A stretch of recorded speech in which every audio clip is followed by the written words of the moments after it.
Assalamualaikum Bu Ratna. Waalaikumsalam warahmatullahi wabarakatuh. Terima kasih waktunya Bu Ratna mau membantu saya mengerjakan tugas aksi nyata ini. Dan tadi kita sudah melakukan percakapan, praobservasi, kita juga sudah melakukan observasi, maka tiba saatnya kita melakukan coaching ya Bu Ratna.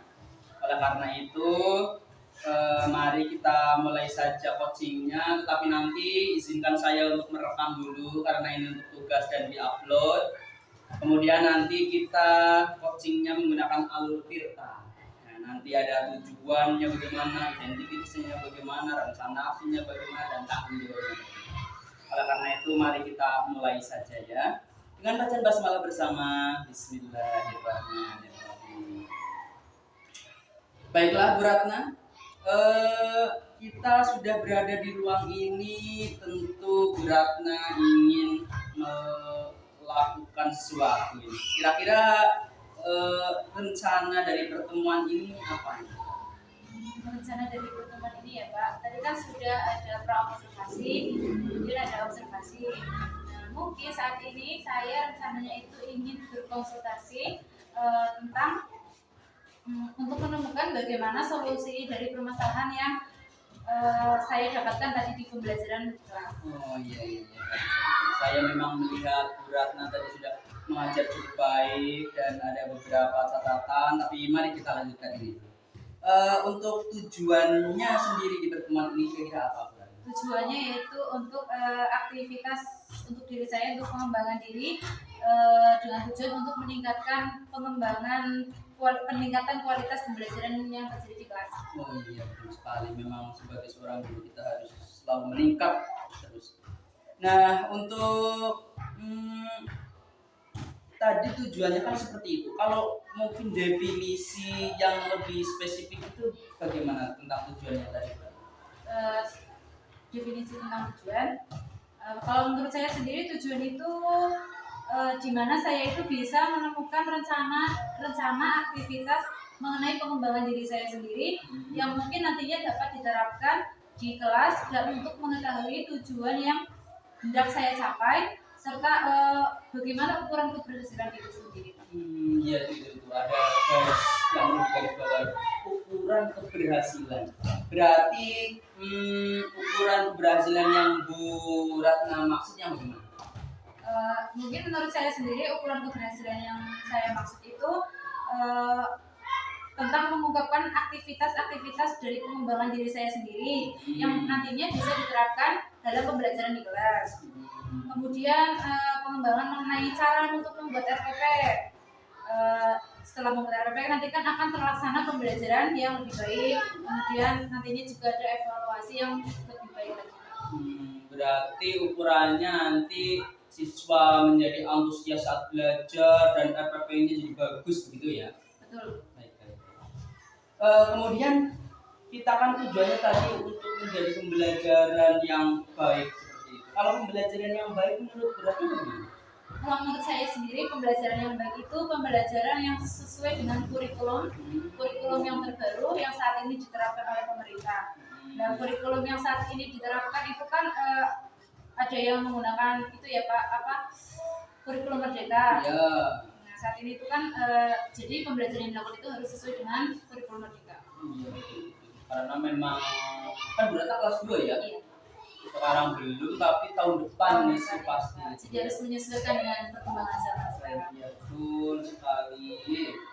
Nah, setelah menyampaikan tujuan-tujuan dan tadi ada pembelajaran yang baik, tentunya berarti nih tahu nih pengembangan diri dalam pembelajaran yang dapat dilakukan untuk aktivitas menjadi pembelajaran yang baik, ada tidak yang akan dilakukan? Mungkin bisa menggunakan media-media pembelajaran ya Pak, seperti media audiovisual, bisa menggunakan speaker. Biasanya saya belajar Inggris menggunakan speaker. Terus laptop kan ada dapat bantuan laptop ya Pak, bisa mungkin digunakan itu sebagai media pembelajaran. Iya, Chromebook itu ya. Ya. Betul, Chromebook itu. Terus juga video-video yang diunggah di YouTube juga itu juga bisa sebagai media pembelajaran. Baiklah, setelah kita membahas tentang berbagai hal tujuan, sampailah kita untuk mencoba melihat ke dalam diri Bu Ratna. Kalau Bu Ratna sendiri untuk mencapai tujuan yang sampai seperti itu, kira-kira yang dimiliki Bu Ratna itu apa saja? Yang dimiliki saya saat ini mungkin kan ada kelas 1 sama kelas 4 kan itu gurunya sudah ikut diklat ya Pak. Nah mereka juga membagikan hasil dari diklat tersebut kepada kami, terutama mengenai kurikulum merdeka yang dimana pelajarannya itu sudah mulai terpisah-pisah. Nah, saya juga memulai belajar untuk mencari tahu bagaimana perangkat pembelajaran yang sesuai dengan kurikulum merdeka, kemudian mencari materi-materi yang terkait yang sesuai dengan kurikulum yang nantinya akan digunakan, terus implementasinya pembelajaran itu bagaimana, terus juga saya juga harus mencari video-video yang sebisa mungkin itu berkaitan dengan pembelajaran. Iya, iya, iya. Jadi memang yang dimiliki Bu Ratna sudah cukup banyak ya. Kalau begitu keadaannya sekarang berarti lebih spesifiknya bagaimana keadaan sekarang? Keadaan sekarang ya untuk kelas 2 itu sendiri itu masih menggunakan kurikulum yang kemarin itu ya Pak. Untuk RPP-nya juga saya masih berusaha untuk mengembangkan menjadi RPP yang terbaru. Karena kan juga kemarin itu gurunya tadi kan baru diklat, jadi baru disalurkan kepada guru-guru yang lainnya untuk pembuatan RPP. Terus dalam mengajar juga saya kadang menggunakan metode seperti tadi ada James, terus tidak selalu ceramah gitu Pak. Saya cek dulu, sepertinya ada yang bermasalah. Oh tidak. Oke, tadi sudah menceritakan dan tadi bahkan bukan hanya cerita, saya sudah melihat sendiri waktu observasi Bu Ratna memang sudah bisa sampai membuat game-game dan lain-lain. Tapi ada tujuan yang ingin Bu Ratna raih tadi ketika nanti berubah menjadi kurikulum merdeka seperti itu ya. Nah, setelah tadi melihat dan keadaan sekarang seperti itu, kalau kita bikin 1 sampai 10 skala berapa? Kira-kira Bu Ratna sekarang ada di posisi berapa? Mungkin karena saya juga masih perlu banyak belajar ya Pak. Saya mungkin saat ini masih di angka 6. Dan cita-cita saya ke depannya mungkin nanti bisa di angka 8. Oh iya betul, itu harapan yang selalu kita inginkan ya, selalu menjadi lebih baik. Sekarang 6, besok 8. Kemudian tadi sudah melihat tentang apa yang dimiliki dan keadaan sekarang. Kira-kira adakah kekuatan dan sekaligus peluang gitu Bu Ratna?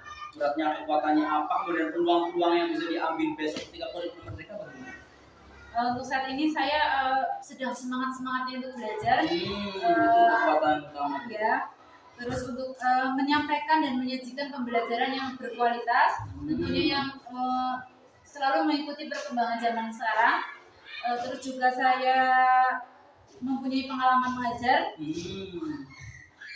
dan pendidikan yang terakhir saya tempuh itu kan S1, namun belum diniat, dan saat ini kan saya juga sedang menempuh pendidikan lagi. Nah itu juga sebagai semangat saya dalam mengajar. Itu kekuatan dan peluangnya ya Mbak. Iya, betul Pak. Dimana kita pergi pasti selalu ada hambatan-hambatan. Setelah melihat kekuatan yang dimiliki dan peluang yang dimiliki, hambatannya akan Bu Ratna hadapi bagaimana? Mungkin hambatannya yang pertama itu ya Pak, masih kurang pengalaman ada, cuma masih kurang. Terus harus lebih belajar lebih banyak lagi. Terus gangguan lainnya seperti kesibukan lainnya gitu Pak, kesibukan dari saya sendiri. Terus respon dari peserta didik itu mengenai penggunaan pembelajaran itu sih Pak. Oke. Dan karena kalau ada hambatan pasti kita perlu mencari solusi-solusi yang terbaik. Kalau hambatan yang seperti tadi itu, Bu Ratna sudah ada kepikiran solusi-solusi? Sedikit-sedikit sih Pak. Yang pertama mungkin solusinya itu saya itu harus lebih semangat dan lebih cermat.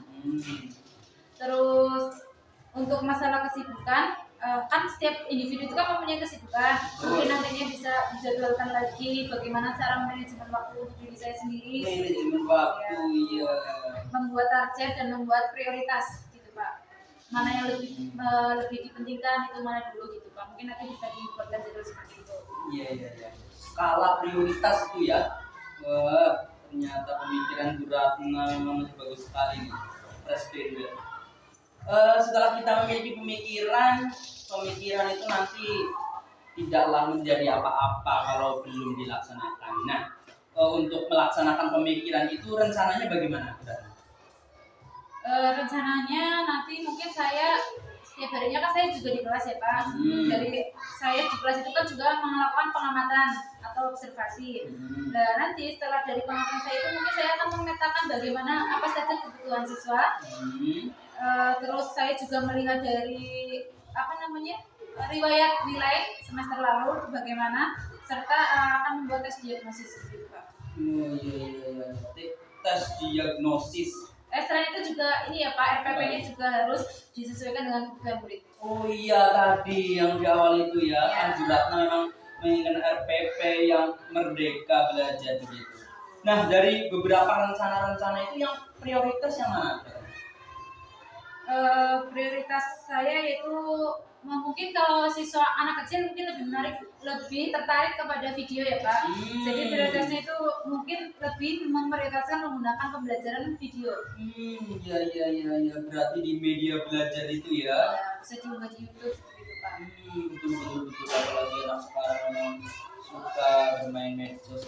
Kalau begitu kita langsung ke strategi, tetapi strateginya bukan strategi yang seperti di atas tadi yang masih ngawang-ngawang. Kita langsung ke strategi yang prioritas tadi dengan cara YouTube atau presentasi. Kira-kira strategi untuk melaksanakan itu bagaimana?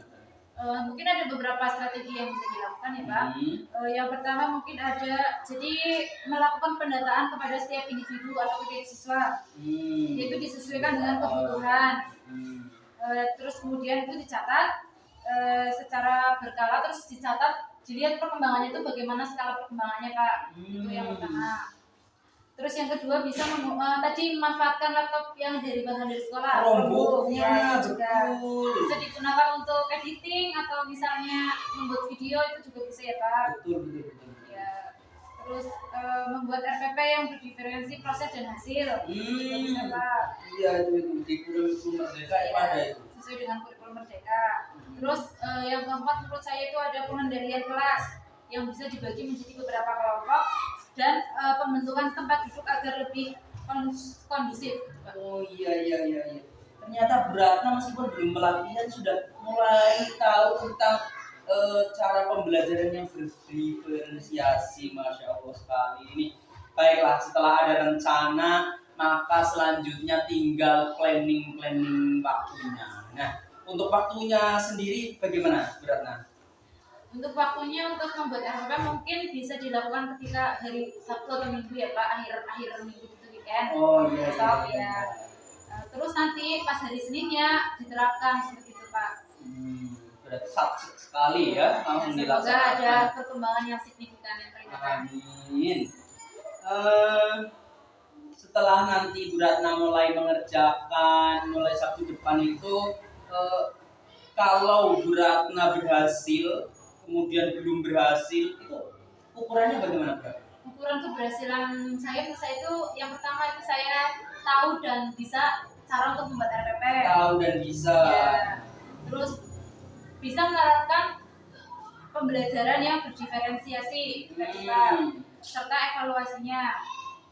Iya, hingga evaluasi ya. Terus materinya juga dapat diterapkan oleh siswa itu Pak. Bisa tadi menggunakan media audiovisual. Oh iya tadi yang prioritas itu kan ya.